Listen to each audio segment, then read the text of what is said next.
So the industrial sector in Vietnam is attracting a huge amount of interest at the moment, and I think rightly so. So we're seeing a lot of foreign investment coming into the industrial sector. So 80% of all FDI goes into industrial manufacturing sector in Vietnam.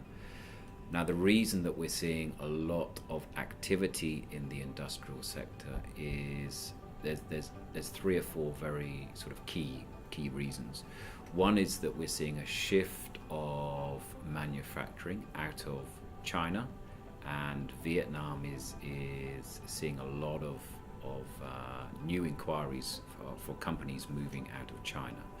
The second reason is that generally the industrial zones within Vietnam are now fairly well established, and also economic zones have been set up, so there's a lot of tax incentives for setting up your business in Vietnam.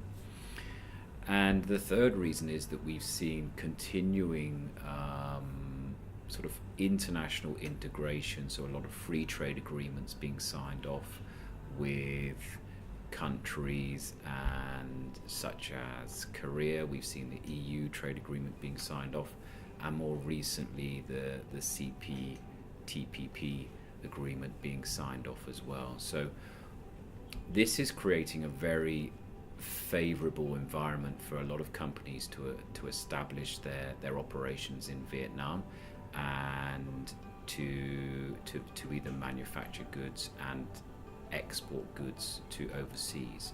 So Vietnam is establishing itself as a manufacturing hub for Southeast Asia, and also it's becoming an economy it's an export driven economy. So this is helping to create a very dynamic economy, which is why we're seeing this 6.8% GDP growth. It's really being driven by this the amount of exports that Vietnam is now producing.